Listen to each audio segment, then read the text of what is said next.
Muy buenos días, autoridades del ilustre Estado de Haití. Muy buenos días a las y el peticionario, organizaciones de la sociedad civil de Haití que nos acompañan. ¿Entienden español? Esta audiencia, que se llama Situación del Derecho a la Seguridad Ciudadana en Haití, fue solicitada por la Organización de Voluntarios por la Defensa de los Derechos Humanos y también por el Grupo de Voluntarios por la Defensa de Derechos Humanos y por el Centro Ecuménico de Derechos Humanos y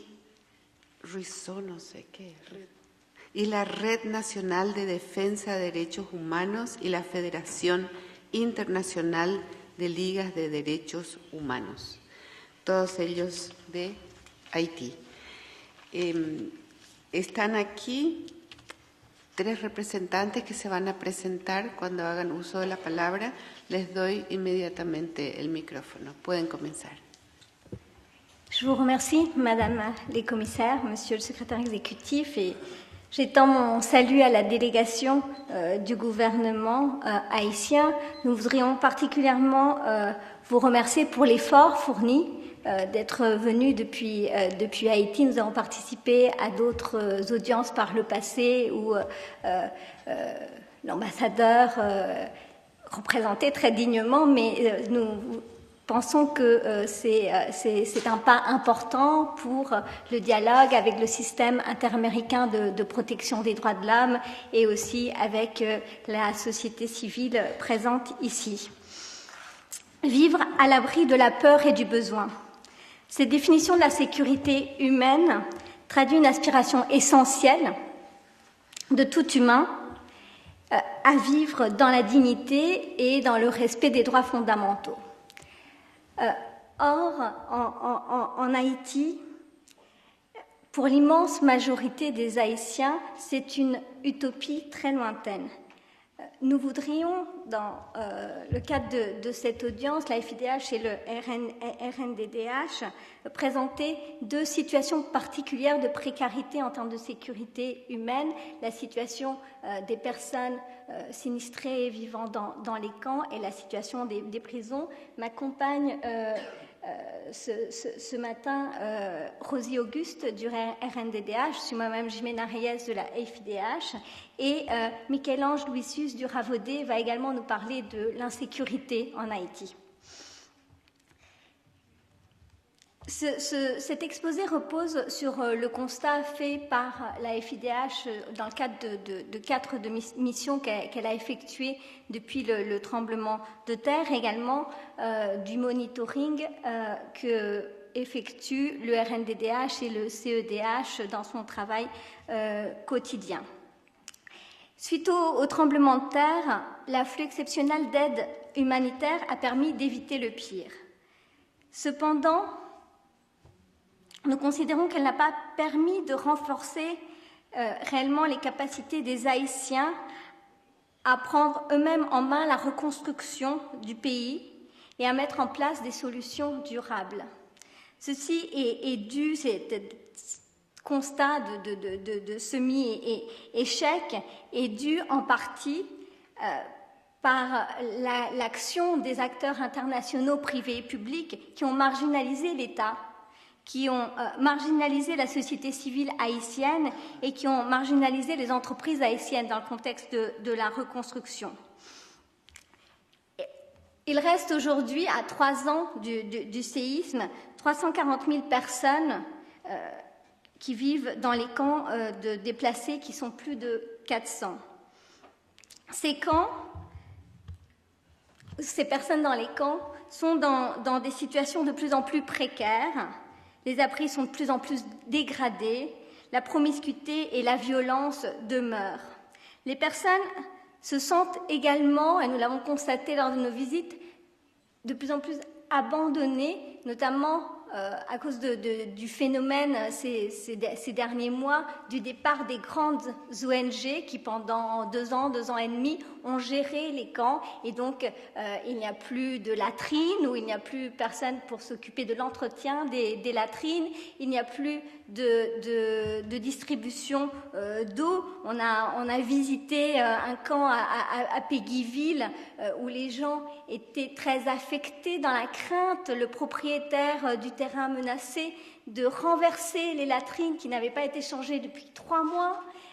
Il n'y avait pas de distribution d'eau depuis des mois, et il y avait des cas de choléra qui se multipliaient.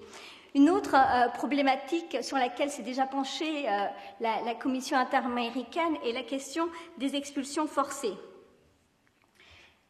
Malheureusement, celles-ci continuent et elles sont parfois tolérées par les autorités locales ou la police, mais également ceux-ci sont parfois complices de ces expulsions forcées illégales. Récemment, le 16 février 2013, des bandits lourdement armés ont incendié le camp Accra à Pétionville, à côté de l'hôtel Caribe, où devait se tenir le sommet du CARICOM.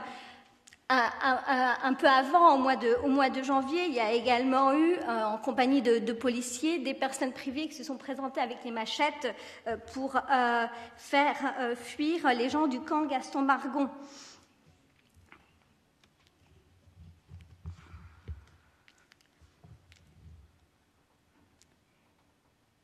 L'autre problématique, et nous en avons déjà eu l'occasion de discuter avec le gouvernement, est qu'il nous semble que les solutions qui ont été proposées ne font que déplacer le problème, notamment le problème de l'accès au logement. Ainsi, les constructions d'abris provisoires, il y a 3 ans, devaient durer pour 3 ans et maintenant demeurent. Également, les camps de relocalisation, l'exemple du camp Corail, qui est très éloigné de la ville, qui est un camp de relocalisation avec des maisons sans toilettes, et puis surtout cet éloignement. Nous inquiète, et même certains projets de construction définitive, comme le projet de Morne-à-Cabri de 3000 logements que nous avons visités, où ce sont pour des familles entières des pièces de 23 mètres carrés, 3000 logements, des immeubles collés les uns aux autres, où en plus les constructeurs sont des entreprises étrangères et des ouvriers étrangers, en tout cas c'est ce que nous avons constaté, demeure inquiétant. Et enfin, le programme 16-6, et nous avons déjà eu l'occasion d'en discuter, qui vise au départ, et puis il a été étendu, à vider 6 grands camps et améliorer 16 quartiers en donnant notamment 20 000 gourdes aux familles, n'a de notre point de vue pas bien fonctionné, d'une part parce que $500 pour vivre 1 an, pour une famille, ce n'est pas suffisant, et d'autre part parce qu'il n'y a pas assez de suivi de ces familles et qu'on n'est pas au clair sur ce qu'il se passe après. Nous avons bien pris note des documents qui nous ont été envoyés et qui nous ont expliqué qu'on rentrait dans une 2e phase où maintenant on allait continuer à travailler sur la reconstruction de ces quartiers avec les créations de comités de quartier, mais nous gardons ce constat sur le phénomène d'apparition de bidonvilles, dont Canaan, un bidonville qui s'est créé de nulle part après le séisme avec 120 000 personnes, est la preuve flagrante. Donc, en termes de recommandations, nous voudrions en faire 2 sur ce point à la Commission interaméricaine. Il nous semble que qu'Haïti est un exemple emblématique de difficulté, mauvaise gestion d'une crise humanitaire due à une catastrophe naturelle, et que les systèmes de protection des droits de l'homme ont à apporter des conseils, que ce soit aux grandes ONG ou aux États, et c'est un phénomène qui va être de plus en plus récurrent dans les Caraïbes si on en croit le phénomène de changement climatique. Et donc la possibilité de produire un document serait-ce court sur la meilleure manière de gérer ces catastrophes naturelles en mettant les droits de l'homme au cœur de cette gestion, que ce soit en ce qui concerne le droit au logement, mais aussi en ce qui concerne la gestion des crises humanitaires de manière plus générale. Et puis, sur la question des expulsions, on voudrait entendre l'État sur ce qui a été fait. La Commission interaméricaine a émis des mesures conservatoires, a posé des recommandations claires, précises. Or, comme je viens de le mentionner, les expulsions continuent. Donc, nous voudrions savoir où ça en est et ce qui est fait. Je passe la parole à ma collègue Rosie Auguste, qui va nous parler de la situation dans les prisons. D'accord. Merci beaucoup, Jimena. Bonjour tout le monde. La FIDH et le RNDDH remercie la CIDH de l'opportunité qui leur est offerte de prendre part à cette audience thématique pour présenter la situation des droits de l'homme en Haïti. Et comme ma collègue vient de le dire, et surtout comme le dernier rapport de la FIDH le souligne, le pays est en proie à une situation flagrante d'insécurité humaine. Les droits civils, politiques, économiques et sociaux sont constamment violés. Cette négation des droits humains affecte la population en général, particulièrement les personnes déplacées, dont ma collègue vient de vous donner une idée, et aussi les personnes en situation et qui sont privées de liberté. Nous allons parler sur la situation des conditions de détention. De la publication du rapport de la FIDH à nos jours, rien n'a changé de la précarité des conditions de détention. Le parc carcéral haïtien est composé de 17 centres de détention, une nouvelle prison ayant été inaugurée en octobre 2012. L'espace carcéral haïtien est aujourd'hui estimé à 6 200 m² 61. Cependant, tenant compte de la population carcérale, elle-même qui est estimée à 9 904 individus, le ratio d'espace minimal par personne est de 0 m² 62. Il est clair que l'espace carcéral ne permet pas la séparation des détenus. En Haïti, la seule séparation qui existe est faite sur la base du sexe. Les femmes et les filles mineures sont mises ensemble. Le département de l'Ouest mis à part, toutes les prisons du pays gardent les garçons et les hommes ensemble. Les individus condamnés côtoient ceux qui sont en attente de jugement. Contrairement aux dispositions de l'article 5 de la Convention américaine relative aux droits de l'homme, qui exige que les condamnés soient séparés des personnes en attente de jugement et placés dans des établissements pénitentiaires appropriés à leur situation pénale, prenant en considération leur dangerosité, la durée de leur peine et leur situation sociale et familiale. Par ailleurs, les personnes privées de liberté sont gardées dans des conditions inhumaines et dégradantes. Elles sont entassées dans les cellules, dans une grande promiscuité, exposées conséquemment aux maladies contagieuses comme la gale, la gratelle, le choléra. Celles qui sont de constitution fragile perdent leur vie en prison. À titre d'exemple, au cours de l'année 2012, 88 détenus sont morts, soit une moyenne de 7 détenus par mois.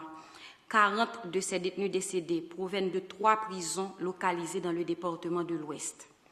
À ce stade, la FIDH, le RNDDH rappelle que la Déclaration américaine des droits de l'homme, des droits et des devoirs de l'homme dispose que tout individu a droit à un traitement humain au cours de sa détention. Sur la détention préventive prolongée, à côté des conditions difficiles de détention, il existe en Haïti la problématique de la détention préventive prolongée. La population carcérale actuelle est estimée à 9 904 détenus, comme nous venons de le dire. Seulement 7 188, aujourd'hui encore, 7 188 détenus sont en attente de jugement, soit 72,57% de la population carcérale totale. Mais ce qu'il faut aussi comprendre, c'est que d'une juridiction à une autre, les chiffres varient. À titre d'exemple, à la prison civile de Port-au-Prince, il y a 3 455 hommes.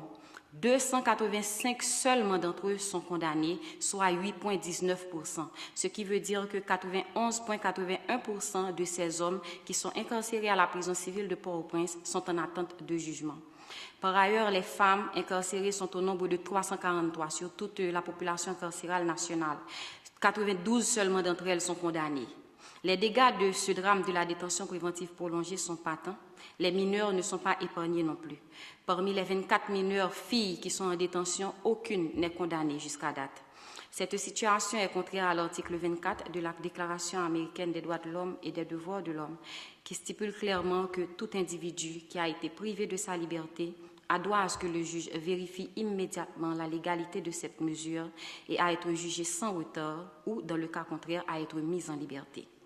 La FIDH et le ANDDH n'ont pas cessé d'attirer l'attention du gouvernement sur cette situation et aussi sur ce qu'il convient aujourd'hui d'appeler la problématique de la détention préventive en Haïti.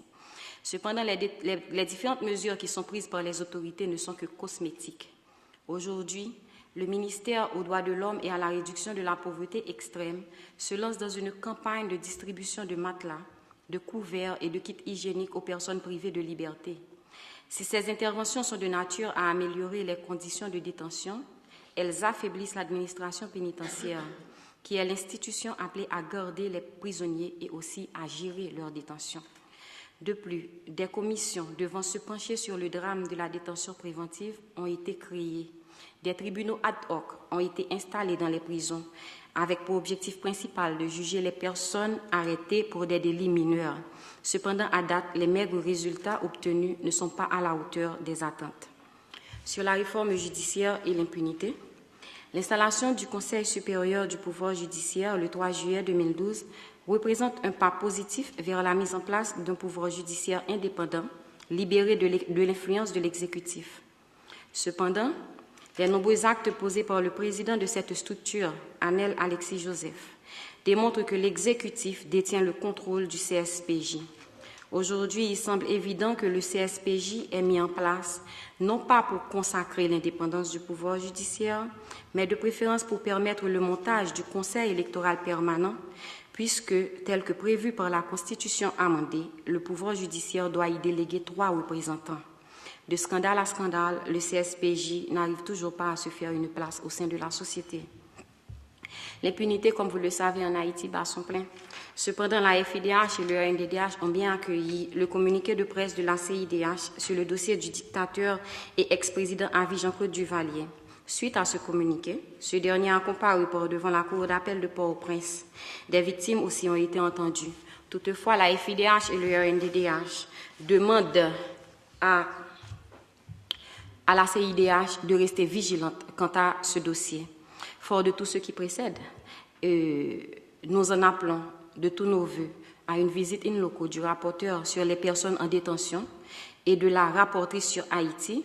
Et on espère aussi que ce sera une visite assortie de recommandations qui seront adressées au gouvernement haïtien. Merci. Et je passe la parole à mon confrère pour qu'il continue. Merci Marie. Je profite de l'occasion pour saluer la présence de M. Emilio Alvarez, le secrétaire exécutif, et aussi de la commission, mes compatriotes représentants de l'État de mon pays. Je vais donc intervenir sur la situation de l'insécurité et des actes de barbarie en Haïti. Considérant que la sécurité de nos citoyens, la violation de la sécurité de nos citoyens est automatiquement entraînée, est directement entraînée la violation de leurs droits, nous, membres du Rassemblement des volontaires pour la défense des droits de l'homme, RAVODED, nous sommes préoccupés par l'absence de la sécurité de nos citoyens qui engendre la dégradation de notre société depuis plus de 25 ans sous la houlette de l'armement illégal des gens provenant des différentes couches de la société haïtienne. Il est pour nous un devoir de partager avec nos partenaires la situation tragique de notre cher Haïti et aussi de proposer notre initiative en vue de trouver la vraie solution aux obstacles posés par l'armement illégal à travers notre pays. En Haïti actuellement, l'armement illégal est considéré comme étant le moyen principal aux violateurs de violer le droit à la sécurité de nos citoyens. Permettez, mesdames et messieurs, que nous vous présentons l'historique de l'armement illégal et quelques secteurs ou groupes victimes de ce phénomène.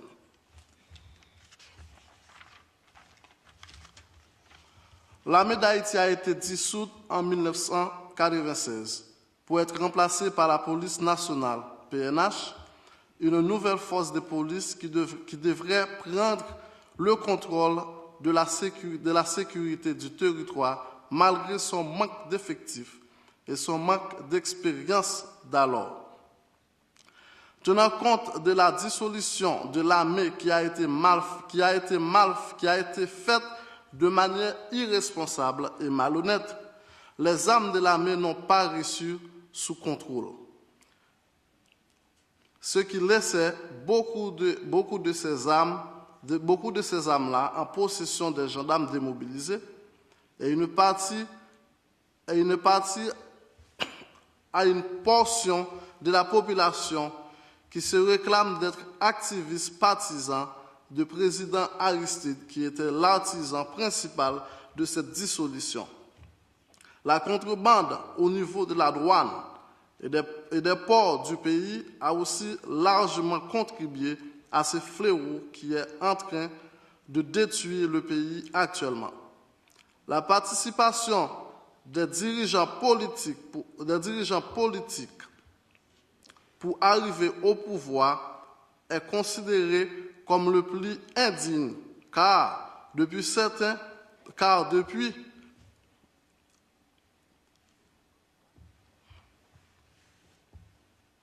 je m'excuse. Certains ont même témoigné pour dire que certains dirigeants politiques ont distribué des armes et des munitions aux activistes de leur camp pour défendre leurs intérêts. La société haïtienne est généralement victime de l'armement illégal, car ce phénomène nous apporte un fléau appelant kidnapping, que le pays n'a jamais connu dans son passé. L'armement illégal nous laisse avec une régression du point de vue d'éducation, ce qui dirige vers une absence de valeur dans les années à venir si on ne l'arrête pas maintenant. Car l'insécurité que posent les armes ronge toutes les couches de la société, commençant par les patrons, passant par les simples citoyens, pour arriver aux employés. Si on tenait compte le kidnapping, l'assassinat politique et les vols à main armée sont rentables en Haïti, on comprendra combien de bonnes parties de les enfants et les jeunes sont désintéressés à leur éducation. Et le plus grave, c'est que la police même déclare quelquefois de ne pas avoir le moyen de réprimander cette situation de violence sur le territoire national. Señor, le pido disculpas. Si puede ir concluyendo, gracias.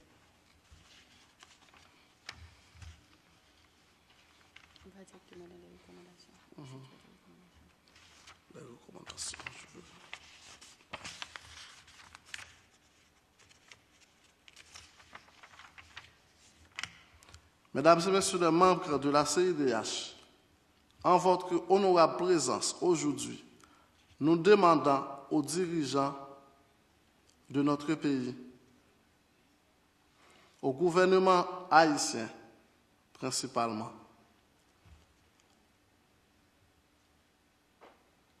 de prendre des mesures responsables de désarmer le pays en général.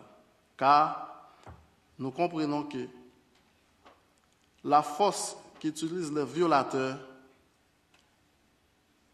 n'est plus que leurs armes possédées. Merci. Muchas gracias. Muchísimas gracias por las 3 intervenciones, por la información que brindan a la comisión y por la posibilidad de que las autoridades del Estado les puedan dar una respuesta al respecto. Tiene la palabra, señora ministra. Merci beaucoup, Madame la Présidente. Je salue la FIDH et je salue le NDDH et puis c'est le Centre commun. Oui, Rafodep. Merci de votre intervention. Je viens quand même de vous envoyer par rapport à la FIDH. Je pense que ça a été quand même une réponse publique que le rapport de la FIDH a été rejeté par le gouvernement haïtien parce qu'il y avait beaucoup d'erreurs dans ce rapport et je viens justement de vous envoyer non seulement la note et je vous ai envoyé aussi la note de clarification des opérateurs, par exemple du projet 16-6, dans le cas par exemple des problèmes des camps.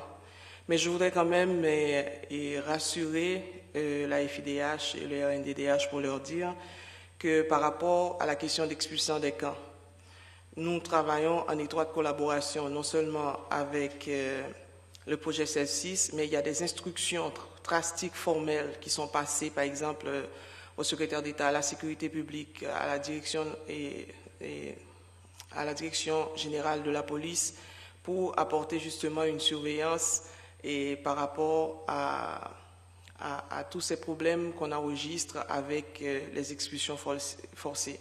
Particulièrement le dernier incendie qui a eu, la dernière incendie qui a eu le 16 février, on a eu personnellement une rencontre avec OCHA et le secrétaire d'État à la sécurité publique et non seulement personnellement moi j'ai envoyé une note, mais le projet 16-6 a été justement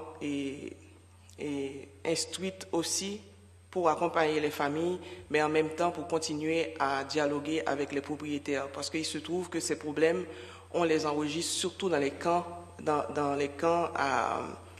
qui se retrouvent sur des propriétés privées. Alors, et comme on n'a pas forcément justement toutes les marges de manœuvre et par rapport à ces camps-là, on s'est arrangé pour qu'on renforce la sécurité autour de ces camps. Et moi, je suis de près ce dossier en lien avec le ministère de la Justice, la secrétaire d'État à la sécurité publique. Ça, c'est la première chose. Moi, ce que j'aimerais dire, avant justement d'entrer dans les considérations plus spécifiques, c'est important, Madame la Présidente, pour nous, au niveau de l'État haïtien, de dénoncer cet état de fait. Et ce n'est pas seulement en rapport avec la FIDH, le RNDDH et d'autres. C'est que, plus particulièrement depuis le lendemain du 12 janvier 2010, qu'on a eu ce tremblement de terre qui a causé pas mal, justement, de pertes en Haïti, plus de 200 000 personnes, ces conséquences de ce drame profond, au lieu justement de nous servir en Haïti pour refonder notre nation, malheureusement, il y a eu une utilisation assez, je dirais, controverse de la part de l'international avec une situation de cacophonie humanitaire. Il se trouve que, effectivement, les camps dont parle la FIDH, ce sont des modèles implantés par la communauté internationale. Parce que ce ne sont pas des modèles qui ont rapport avec notre culture en tant que peuple. L'international est arrivé de façon massive avec des aides collectées au nom du peuple haïtien et l'international nous a imposé ces camps. Moi, que je les appelle des villes d'insécurité. L'État haïtien, à cette époque, le gouvernement n'était pas d'accord justement avec l'implantation de ces camps-là. L'Internationale a implanté ces camps et ces camps constituaient justement des laboratoires d'expérimentation pour l'Internationale pour justement justifier des fonds qui sont dépensés dans la plus grande opacité sans rendre compte à l'État. Et autre chose à dénoncer, c'est même l'Internationale à travers des ONG internationales, elles ont construit leur propre groupuscule de société civile.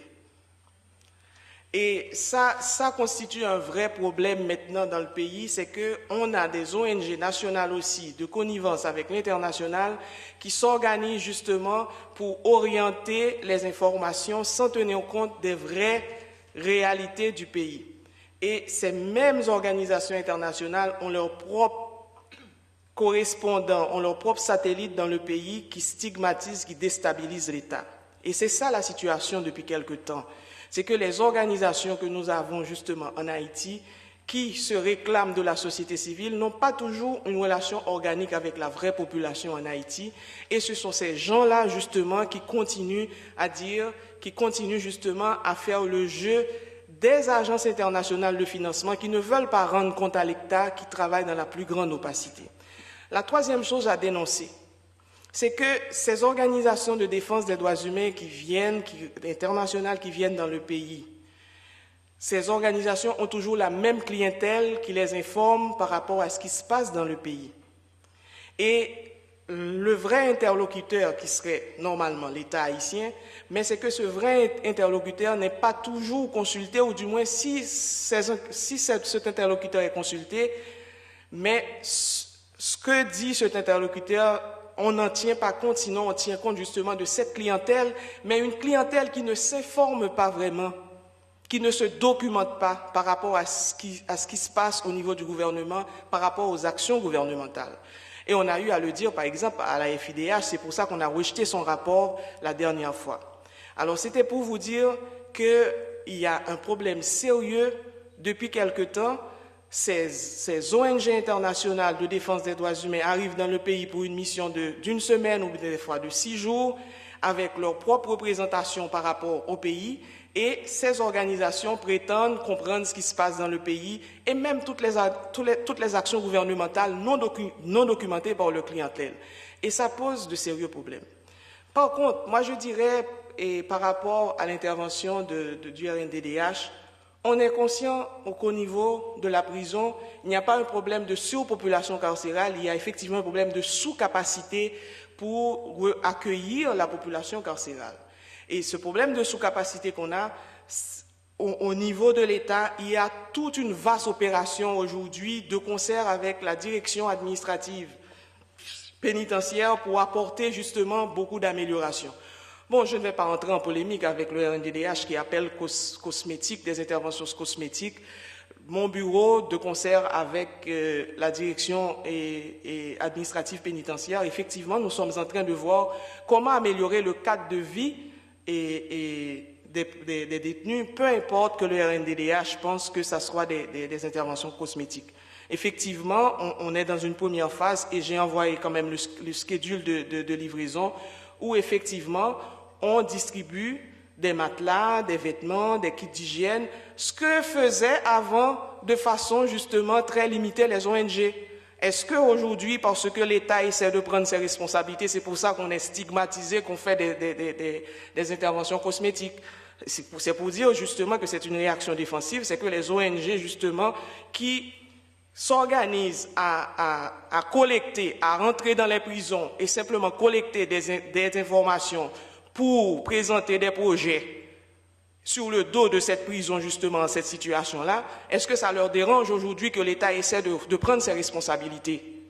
Parce que depuis toutes ces années que ces ONG dénoncent la situation des prisons, qu'est-ce que ces ONG ont fait pour résoudre les problèmes au sein des prisons? Sinon, cette situation de détention de préventive prolongée qu'on a eue comme héritage, on essaie de voir comment l'attaquer de front, mais c'est une situation qui permet justement à ces ONG de monter des projets et monter leurs projets pour continuer à dénoncer dans des rapports, mais pas pour améliorer la situation des prisonniers. Et qu'est-ce qui se passe? C'est une situation cynique. Moi, j'ai des grandes organisations internationales qui ont beaucoup d'argent, qui interviennent dans les prisons justement pour faire des interventions cosmétiques, pas pour nous aider à changer la situation structurelle. De quoi parle-t-on aujourd'hui? On parle justement d'un pays où l'État essaie justement de faire beaucoup d'efforts avec très peu de moyens parce que 95% de l'aide internationale se retrouve justement dans les mains des grandes ONG internationales qui ont leur propre satellite pour déstabiliser l'État. Est-ce que vous avez jamais demandé, par exemple, à ces satellites au niveau national, est-ce que ces satellites rendent compte à l'État de l'utilisation des fonds, de l'aide collectée en faveur du peuple haïtien? Ça constitue aussi justement une violation flagrante des droits humains. C'est de ça qu'il faut parler. C'est qu'après le tremblement de terre, des millions ont été dépensés et tous ces gens-là n'ont pas rendu compte à l'État. Mais il y a des rapports très orientés qui sortent justement pour faire ce que je dirais, pour essayer d'occulter les vrais problèmes de fond. Les vrais problèmes de fond à la violation des droits humains aujourd'hui, Madame la Présidente, c'est bien l'inefficacité de l'aide. Parce que toutes ces grandes organisations qui viennent justement pour aller dans les camps, ces grandes organisations se doivent de questionner justement cette masse d'argent collectée au nom du peuple haïtien face au drame du 12 janvier.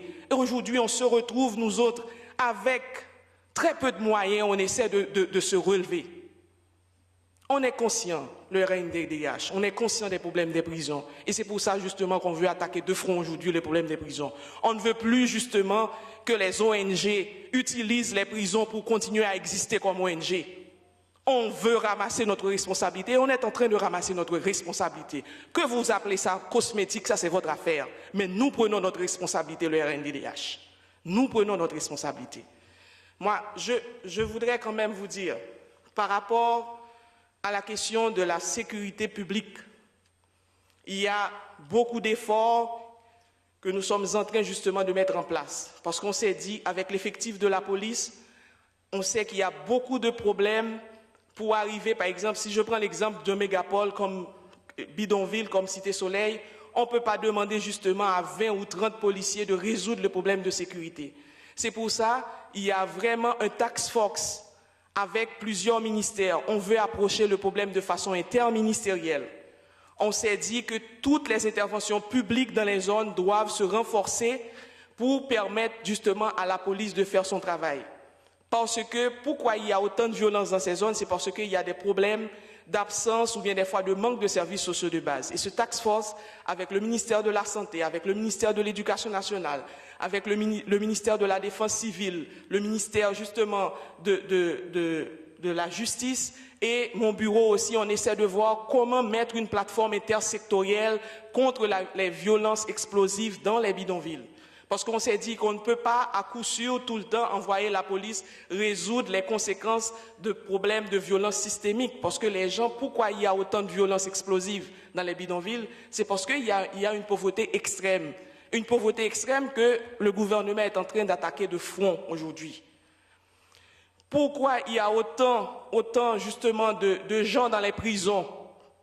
Il y a autant de gens dans les prisons, justement, c'est à cause des violences explosives liées aux problèmes de violence systémique. Et c'est pour ça que nous autres, nous travaillons et en amont pour voir comment réduire la pauvreté extrême qui génère autant de violences explosives et comment en même temps améliorer la situation dans les prisons. Et je vais vous répondre pour vous dire, Madame Auguste du RNDDH, ce n'est pas seulement une question de distribution matelas dans les prisons, mais il y a tout un travail qui se fait pour essayer de renforcer la stratégie de détention préventive prolongée. Cela dit, moi je vais essayer de vous lire quand même, c'était important pour moi de faire cette clarification, mais je vais essayer quand même de vous lire les considérations d'ailleurs émises par le ministère de la Justice.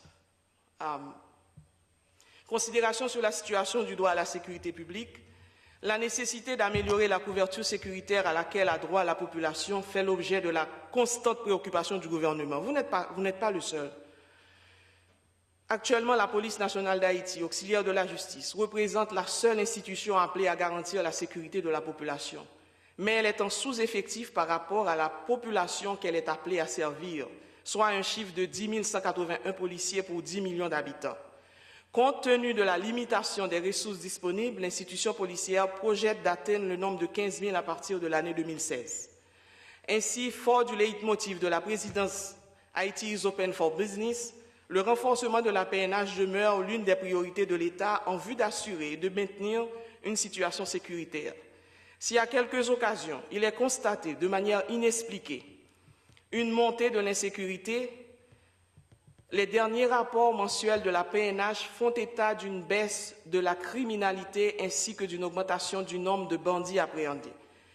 Dans certains cas, en tandem avec des parquets de juridiction, de tribunaux de première instance, la PNH traque les bandits, procède au démantèlement des gangs armés qui terrorisent la population. Ceci est souvent en dépit de l'inadéquation de leurs équipements. Ces opérations effectuées la plupart du temps dans des grands bidonvilles de la capitale sont d'autant plus cruciales qu'elles permettent de récupérer des mineurs embrigadés par ces gangs. Par ailleurs, la PNH met un point capital au respect scrupuleux des lois et des règles d'engagement par les agents de ces différentes unités. L'inspection générale, organe disciplinaire, reçoit des plaintes adressées contre des agents, mène des enquêtes et prend des sanctions indiquées contre des violations jusqu'à l'expulsion d'éléments jugés indésirables, voire les mettre à la disposition de la justice, le cas échéant. Ainsi, le renforcement dont bénéficie cet organe s'inscrit dans le cadre même d'une politique de respect des droits de la personne. Dans la même veine, le dernier vetting opéré par la PNH, de concert avec la mission des Nations Unies pour la stabilisation en Haïti, MINUSTAH, a conduit au renvoi de 79 policiers. Par ailleurs, nul n'étant considéré au-dessus de la loi, y compris les agents de la PNH, le procès de certains agents pénitentiaires au CAI dans le sud du pays en est le dernier exemple manquant. En effet, après le séisme du 12 janvier 2010, soit le 19 janvier, ces détenus avaient tenté de s'évader de la prison et certains d'entre eux avaient été tués par des agents de l'ordre. Ainsi, un procès a débuté le 18 octobre 2011 au tribunal de première instance des Cayes pour prendre fin le 14 décembre de la même année. Il s'est soldé par la condamnation de 7 policiers et agents pénitentiaires, 8 condamnations pour contumace et 6 libérations. Considération sur la détention préventive. Concernant la détention préventive, les actions du ministère de la Justice et de la Sécurité publique se sont orientées vers 3 axes d'amélioration de conditions de détention en milieu carcéral. Il convient de noter d'abord la construction de nouvelles prisons en vue de garantir le respect des droits de la dignité des détenus, telle la prison civile de la Croix-des-Bouquets, la construction de celle de Hinche en cours, les projets de construction de celle de Petit-Goâve, de Cabaret, de Fort-Liberté et des Gonaïves. Ensuite, la facilitation de l'accès à la justice aux détenus économiquement faibles. À cet égard, le ministère a institué un programme d'assistance légale dans la juridiction du tribunal de première instance de Port-au-Prince avec l'installation des bureaux d'assistance légale localisés respectivement au barreau de Port-au-Prince, au palais de justice, au Bel-Air, au local Kainou, à Pétionville et Carrefour. Ce projet, financé par la mission des Nations Unies à Haïti, MINUSTAH, à travers sa section de réduction de violence communautaire et exécuté par le barreau de Port-au-Prince, vise à rendre accessible la justice aux détenus ne pouvant pas se payer les services d'un avocat ainsi qu'à réduire le taux de détention provisoire. Cet intéressant projet a mobilisé le service professionnel de 55 avocats. Une évaluation sommaire du programme traduit déjà un changement de perspective. En attendant de se doter d'un budget approprié pour l'institutionnalisation de l'assistance légale, le ministère s'active à mobiliser des fonds nécessaires pour étendre ce service à toutes les juridictions de la République. Un facteur essentiel de réduction de la durée de la détention préventive prise en compte par le gouvernement demeure la tenue régulière des assises criminelles et la multiplication des audiences correctionnelles. En ce sens, l'année judiciaire écoulée a été ponctuée par une nette augmentation de la tenue des assises criminelles avec et sans assistance de jury et la multiplication des audiences correctionnelles. Cette pratique se poursuit encore au début de la nouvelle année judiciaire 2012-2013.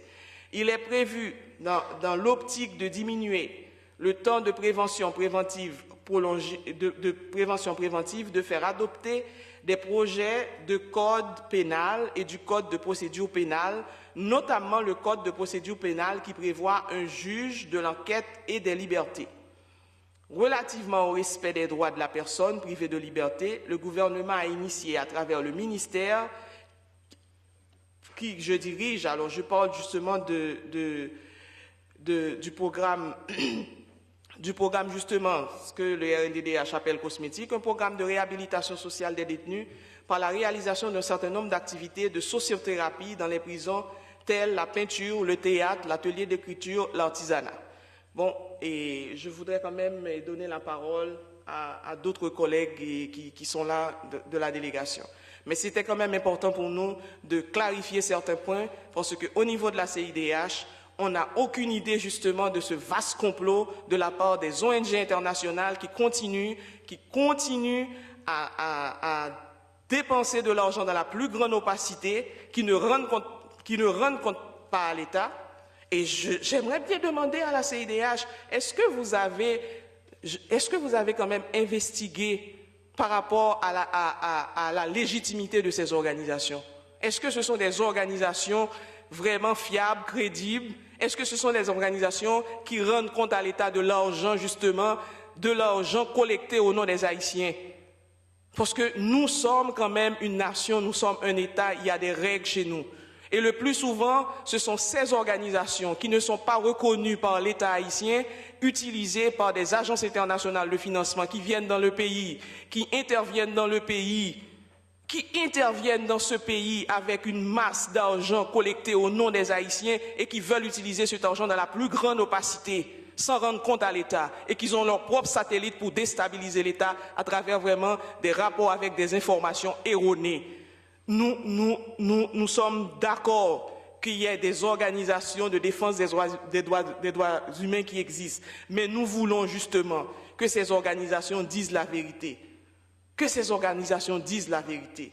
Et là, on a pris des mesures justement, et c'est pour ça qu'on est en train d'analyser rapport par rapport, on a pris des mesures justement pour commencer à répondre de façon élégante justement à ces organes. Et c'est pour ça que le rapport de la FIDH a été rejeté. Alors je donne la parole à Mété Douville. Perdón, disculpe. Perdón, tengo que intervenir para poner en su lugar algunas cosas. Para la Comisión Interamericana, este mecanismo de audiencias ha demostrado en muchos años el aprecio de muchos países por facilitar el diálogo con la sociedad civil, la sociedad a la cual van dirigidas todos los esfuerzos del Estado, y es por eso que quiero salvaguardar. Estas audiencias son muy importantes para la Comisión, para escuchar a la sociedad, y evidentemente que sí tenemos salvaguarda de saber y de averiguar quiénes son las personas que van a venir aquí. Y quiero nada más agradecer a la sociedad civil que hace el esfuerzo de venir aquí y también agradecer profundamente la presencia de la ministra para poder dialogar. Quiero decir que para todos los países de la región estos problemas que aquí se plantean son una responsabilidad del Estado que en la medida de sus posibilidades está dando respuesta. Y con más razón un país que hace 3 años tuvo un terremoto devastador. Eso nosotros tenemos en cuenta, pero eso no quita que esta audiencia deje de ser importante. Al contrario, se vuelve mucho más importante porque para la Comisión es difícil estar presente en Haití. Y esta es la oportunidad que tenemos de poder interiorizarnos y poder también saber de qué manera nosotros podemos ser más útiles. Quiero decir, señora ministra, que la presencia de la sociedad civil es vital para un sistema democrático y por eso están aquí, por eso la Comisión acompaña este proceso. Habiendo dicho eso, le doy la palabra y le doy 3 minutos para poder después hacer las preguntas nosotros como comisionados y ahí nuevamente van a poder hacer uso de la palabra. Gracias. Merci Madame la Présidente et sur instruction de la ministre chargée aux droits de l'homme et à la lutte contre l'extrême pauvreté, Son Excellence Madame Rosanne Auguste, je vais essayer de rapidement, en moins de 3 minutes, apporter quelques considérations par rapport à la présentation des collègues haïtiens. Tout d'abord, en ce qui concerne la DAP, la Direction de l'administration pénitentiaire nationale, il convient de rappeler pour les honorables membres de la CIDH, c'est une direction spécialisée de la police nationale d'Haïti. Et la police nationale d'Haïti est placée sous tutelle du ministère de la Justice. Donc le ministère de la Justice et le ministère chargé des droits de l'homme et de la lutte contre la pauvreté travaillent de concert et sur la problématique de la prison. Et la problématique de la prison aujourd'hui en Haïti, c'est l'un des axes prioritaires du gouvernement de la République. Donc en clair, quand le ministère chargé de la lutte contre la pauvreté et la lutte pour le respect des droits de l'homme intervient dans les centres de détention, ce n'est pas pour affaiblir la direction de l'administration pénitentiaire nationale. Au contraire, c'est parce que cette question constitue une question prioritaire pour le gouvernement de la République.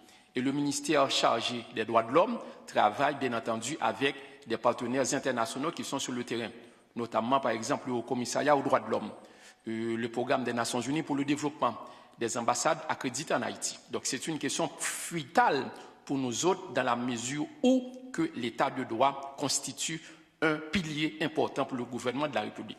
Maintenant, la deuxième chose rapidement que je voulais quand même évoquer, c'est par rapport aux problèmes dans les camps. Il faut dire qu'actuellement, le gouvernement de la République est en train de renforcer le cadre juridique en matière de protection des droits de l'homme. Vous n'êtes pas sans savoir, Madame la Présidente, ainsi que les honorables membres de la CIDH, que depuis 2012, eh bien, l'État haïtien vient de ratifier le pacte international relatif aux droits économiques, sociaux et culturels. Aujourd'hui, l'État haïtien est État partie à ces deux instruments internationaux qui constituent ce que l'on peut appeler les deux pactes jumeaux. Non seulement le pacte international relatif aux droits civils et politiques, mais aussi et surtout le pacte international relatif aux droits économiques, sociaux et culturels. Les ONG des droits de l'homme, certaines ONG des droits de l'homme, ont beaucoup demandé à ce que l'État haïtien prenne position par rapport à cet instrument. Et aujourd'hui, on est en mesure de vous dire que, en ce qui concerne les droits économiques, le droit à l'alimentation, le droit au logement, le droit à la sécurité, donc nous sommes État partie à cet instrument international, à savoir le pacte international relatif aux droits économiques, sociaux et culturels. Toujours dans ce registre, il est aussi important de rappeler, au cours de cette audience, que l'expert indépendant travaillant sur le dossier d'Haïti a reconnu dans son dernier rapport les efforts qui ont été consentis par le gouvernement de la République en termes de droits sociaux, en termes de droits économiques. Des programmes qui ont été mis en place, qui sont mis en place par le gouvernement de la République et qu'on est en train d'étendre dans d'autres régions du pays ont été salués par l'expert indépendant, M. Michel Foss.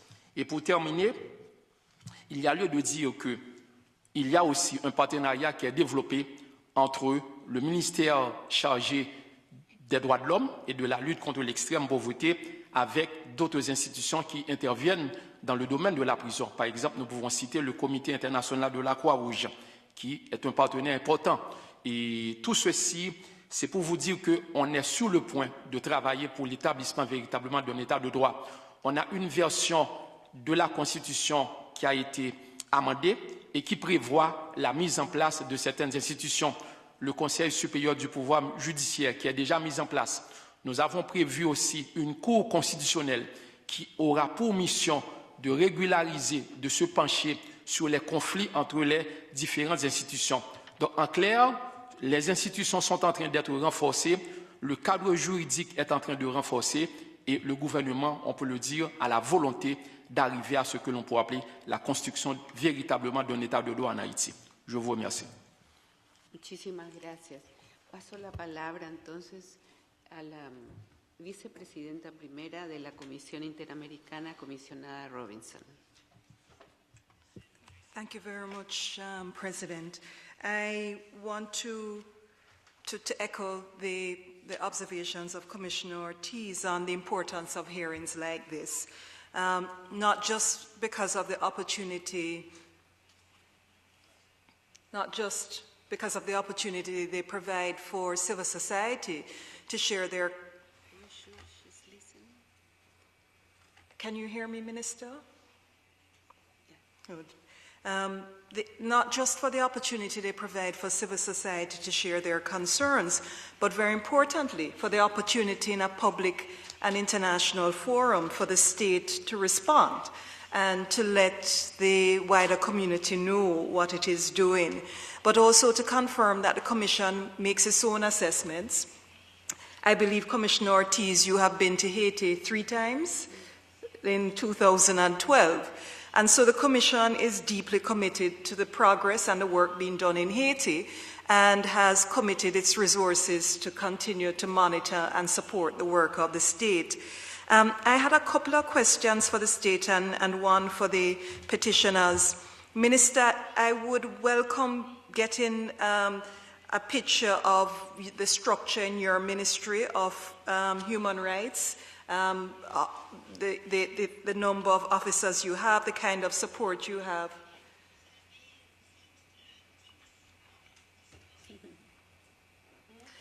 Yes, so it would be useful to get a better sense of the structure of your ministry, which is obviously a very key component to advancing human rights in Haiti, and the kind of support for the mission of Haiti in relation to human rights. I also noted the tense discussion around the particular initiatives in prisons, the number of detainees awaiting trial, the number of detainees held for minor offenses, the conditions, and the dispute between the state and the petitioners about it. We would welcome at the Commission information which could give us a sense of the progress you're making, the difference, the numbers in respect of those very specific matters and how they are changing over time. We would value that. I'm interested in just general, and I say this in the context of being a Caribbean person too, where are weapons coming from? The context of what we're told is the increased arming of citizens, and we have in other contexts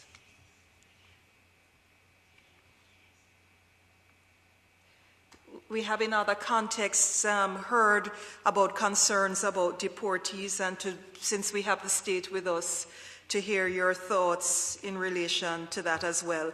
And in generally, I think we'd welcome knowing just how many Haitians are still in camps, the general conditions now in 2013 in relation to housing in Haiti.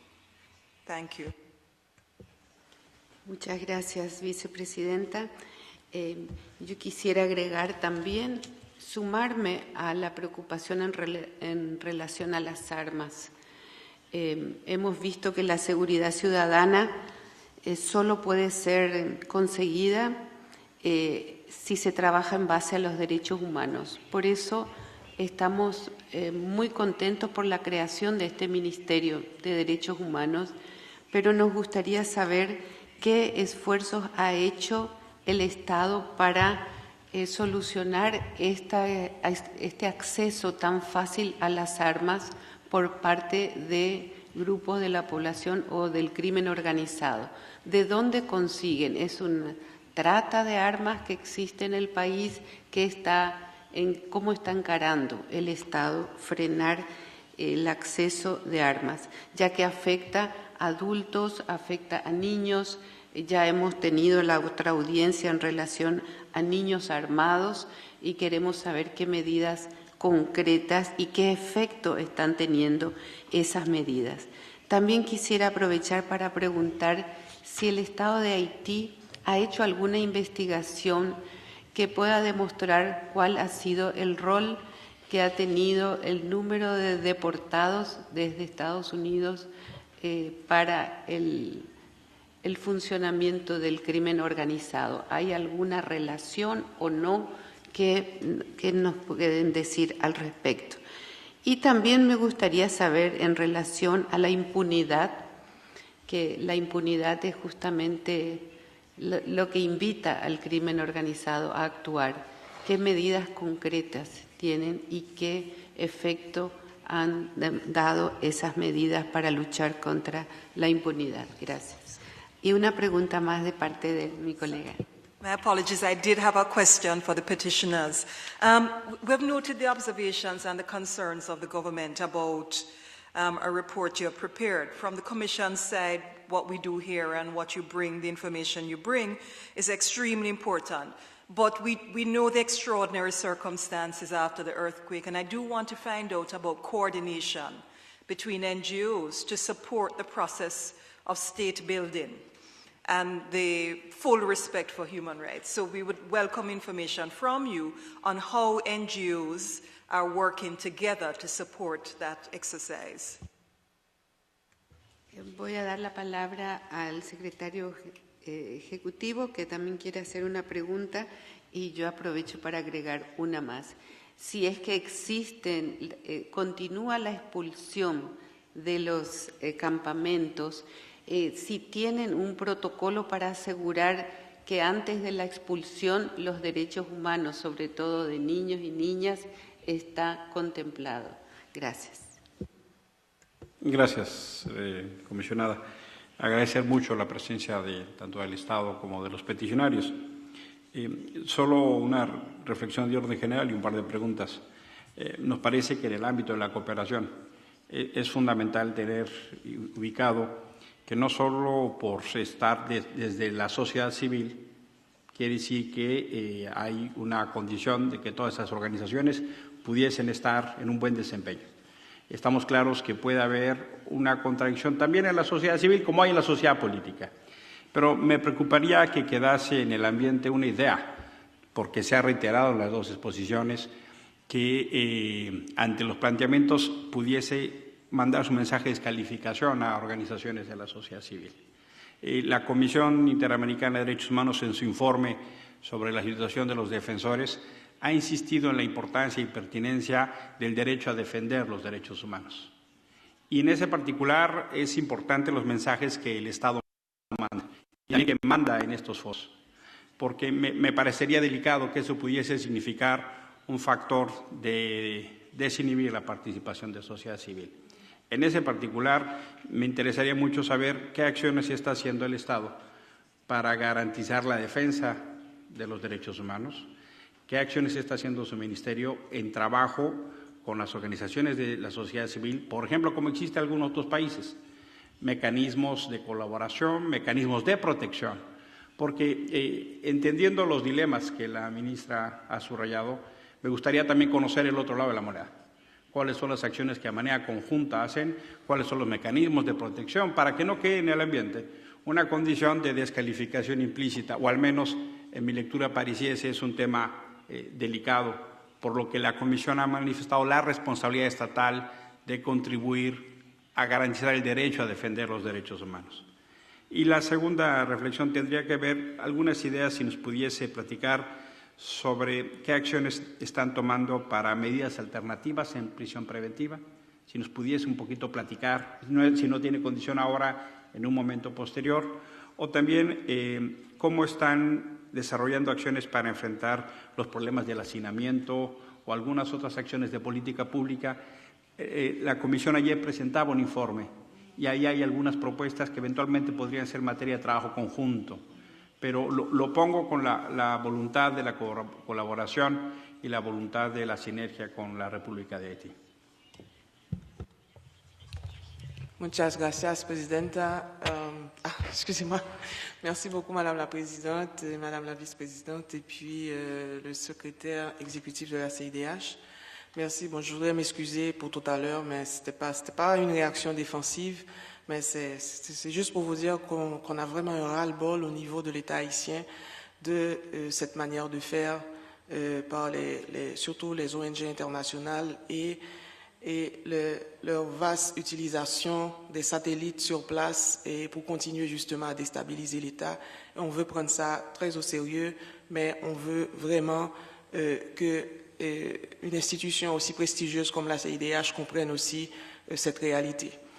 Ce que je voulais dire, je suis une ministre déléguée auprès du Premier ministre, chargée des droits humains et de la lutte contre la pauvreté extrême. Je travaille directement avec le Premier ministre, le chef du gouvernement. Et mon bureau, et je vais vous dire l'approche participative qu'on a eue dès notre arrivée. Tous. Mon bureau, les attributions de mon bureau, le texte même des attributions de mon bureau, je l'ai soumis à toutes les organisations, que ce soit organisations, organisations qui travaillent dans le domaine de la défense des droits humains. J'ai soumis ce texte pour consultation, pour sanctionner même le texte. Et jusqu'à présent, le texte est resté ouvert, que je vais probablement vous envoyer ça. Le texte des attributions est resté ouvert, avec une structure de 3 axes d'intervention.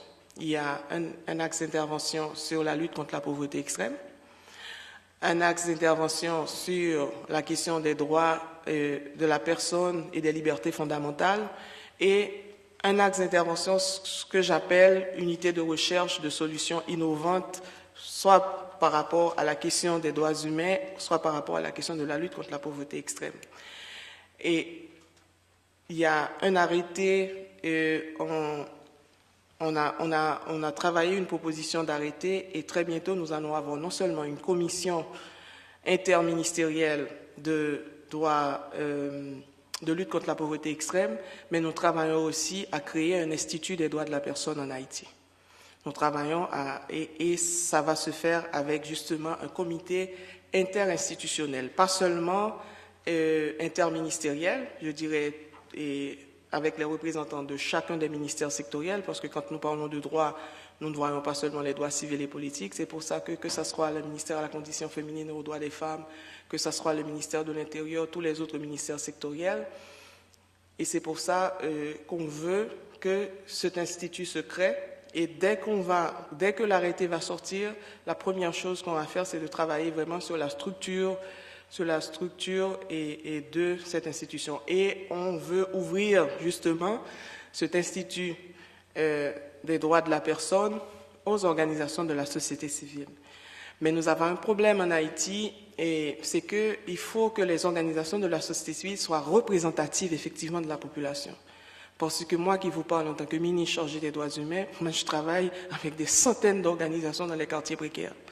Et ces organisations n'ont pas toujours justement des relations organiques avec les organisations qui se prétendent d'être des organisations de la société civile. La société civile, les organisations phares qui parlent justement d'être représentatives de la société civile dans ce pays existent surtout à travers la presse, mais n'existent pas de manière organique au sein de la population. Il y a des organisations, parce que moi je suis en contact avec des organisations paysannes, c'est pour ça qu'on a aussi un bureau de la promotion de la paysannerie. Et c'est nouveau aussi au sein de ce gouvernement, qui travaille beaucoup avec les organisations paysannes. Moi je travaille beaucoup, actuellement je suis ici, il y a un atelier dans mon bureau avec des organisations de Bel Air, de Martissan, de Cité Soleil. On travaille toujours avec les organisations des quartiers, que moi j'estime que ce sera la vraie société civile. Alors, pour continuer, pour vous dire que c'est quoi la structure, et on aura justement une structure avec l'Institut des droits de la personne, avec un comité interministériel, et qui va justement interagir aussi avec l'Office de protection des citoyens, et évidemment, les organisations de la société civile auront à envoyer 2 ou 3 membres et pour faire partie justement de cette commission interministérielle qui va gérer cet institut. Et dès qu'on va monter cet institut, il va y avoir justement, on va travailler sur un plan national des droits de la personne. Ça n'existe pas encore en Haïti, il faut travailler sur un plan national des droits de la personne. Il y a tout est à structurer, parce que l'état de droit, c'est quelque chose qu'il faut construire, c'est pas quelque chose du jour au lendemain qu'on peut dire, bon écoute, on a un état de droit. On sait effectivement qu'on a un héritage très lourd, mais on travaille là-dessus. Alors, par rapport justement à ce qui doit être fait pour résoudre les problèmes de détention de préventive prolongée, et nous travaillons, comme je viens de le dire, nous travaillons avec beaucoup de sérieux et avec le ministère de la Justice. Et il ne faut pas oublier, aujourd'hui, le pouvoir judiciaire est en place, le pouvoir judiciaire est indépendant. Et c'est pour ça qu'il revient au ministère de la Justice, à travers justement les juges de paix, de voir comment accélérer, par exemple, ce processus. Et on travaille quotidiennement là-dessus pour voir comment résoudre résoudre ce problème. Alors, les stratégies, je vous ai envoyé quand même le texte où on a expliqué effectivement quelques stratégies déjà mises en place, mais on continue justement à améliorer ces stratégies pour avancer avec cette question. Il y a quand même une question, il y a la question d'impunité. Je dois vous dire, et ce n'est pas un secret pour personne, même si il y a des gens qui continuent à dire, bon, écoute, il faut être vigilant. Oui, il faut être vigilant, mais il n'est pas un secret pour personne qu'il y a des avancées, des avancées assez spectaculaires. Tout le monde sait effectivement que récemment, il y a eu quand même l'avancée dans le dossier de Duvalier. Tout le monde sait aussi la lutte contre la corruption que mène le gouvernement. Tout le monde sait aussi que le réseau le plus puissant de kidnapping du pays n'a pas encore été démantelé à 100%, mais c'est pour la première fois en Haïti qu'on a vraiment, je dirais même, attaqué ce processus. Et on est très prudents, nous autres, contrairement à certaines organisations de défense des droits humains qui pensent vilipender dans la presse des informations alors que l'instruction est secrète. Et on est resté très, très prudents, nous autres, en tant que l'État, parce qu'on laisse la justice faire son travail, même parce que le plus souvent, et ce qui s'est passé surtout dans le cas des réseaux de kidnapping déjà attaqués, c'est qu'il y a des anticipations où des informations sont sorties dans la presse pour brouiller les pistes. Et on est assez conscient de ça, et c'est pour ça que même au plus haut niveau, on a pris vraiment des mesures drastiques pour que la justice, de façon indépendante, fasse son travail. Et parce qu'on s'est rendu compte qu'il y a des informations qui sont sorties, et ces informations ont été justement propulsées et manipulées par le même réseau de gangs, de kidnapping. Et parce qu'on a des informations, et c'est pour ça qu'on fait très attention. Il y a des choses qu'on ne peut pas dire dans la presse, il y a des choses qu'on ne peut pas dire publiquement parce que l'instruction est secrète. Nous sommes des gens responsables dans ce sens. Je voudrais quand même corriger tout à l'heure pour ne pas prendre les informations de façon erronée. Ce n'est pas de façon systématique, il n'y a pas un enrôlement systématique. Je dirais, on n'a pas la situation des enfants soldats en Haïti. Il n'y a pas un enrôlement systématique des enfants dans les gangs. Il y a dans certains quartiers, certains réseaux de gangs essaient quand même d'utiliser des enfants. Mais je dois vous dire des réponses assez concrètes de la part du gouvernement. Et il y a un recensement systématique de tous les enfants, surtout les enfants de rue, qui sont beaucoup plus vulnérables, susceptibles à être des fois utilisés, pas de façon systématique. Il y a un recensement de la part du ministère des Affaires sociales et du ministère de l'Éducation nationale où on a implanté des écoles spéciales pour ces enfants de rue pour qu'ils puissent justement avoir une orientation beaucoup plus consistante. Ça fait partie justement du programme, du vaste programme d'assistance sociale. Et ces enfants ont droit d'apprendre une profession quelconque, mais surtout un format des écoles professionnelles. Moi, je voudrais vous dire, c'est assez trop court pour moi comme temps pour vous expliquer la structure. Je peux quand même vous en parler peut-être au lunch, mais je vais vous envoyer les documents, que ce soit le document de présentation des attributions du bureau. Je vais vous soumettre aussi les projets d'arrêté. Je vais vous soumettre aussi même un avant-projet de loi et sur la question de la pauvreté. Et je dois vous dire, et Madame Rosie peut quand même en témoigner, je suis peut-être la ministre qui communique le plus. Rosie est sur ma liste.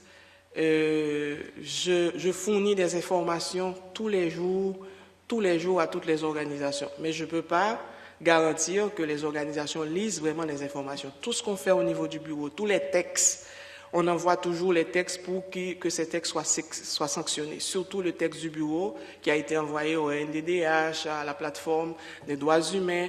On continue justement à les informer. Moi, j'envoie des fois jusqu'à 10 communications au NDDH, pas seulement à Rosie, à Pierre, à tout le monde, paie au HDH, j'envoie toujours à tout le monde et je leur demande de distribuer à leur réseau en province. Merci. Muchas gracias, señora ministra. Le doy la oportunidad. 2 minutos. Gracias. Bon, oui, chacun. Sí, por el respeto a la Sí, siguiente cada uno. audiencia. Merci beaucoup et je voulais également apporter une clarification. Madame la ministre, nous sommes réunis suite à la publication du rapport et effectivement, vous nous avez demandé de faire un rectificatif à notre rapport sur la question du 16-6 et vous nous avez critiqué pour ne nous avoir pas envoyé le rapport avant publication. Et je voudrais redire ici ce qu'on vous a écrit.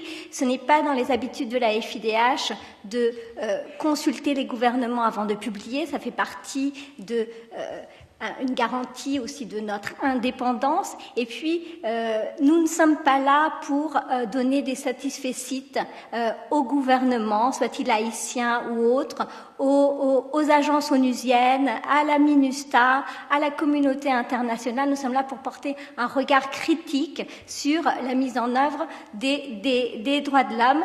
Et cette mission, nous l'avons faite en nous centrons également à parler, rencontre avec les autorités sur la situation des victimes. Nous avons été dans plus d'une quinzaine de camps et nous ne sommes pas une ONG internationale qui n'a aucun lien avec les organisations nationales puisque nous avons 2 membres et ce rapport, comme vous le savez, pas seulement un rapport de la FIDH, mais c'est aussi un rapport du RNDDH et du CEDH. Cela dit, je comprends votre frustration vis-à-vis de la communauté internationale et nous le disons dans ce rapport et nous l'avons dit dans cette audience, il y a eu, dans le cadre de la reconstruction d'Haïti, une marginalisation de l'État haïtien. Maintenant, il faut aussi se questionner sur le pourquoi de cette marginalisation. Et vous le savez très bien, il y avait des craintes importantes sur les grandes difficultés de gouvernance de l'État et également sur les problèmes de corruption.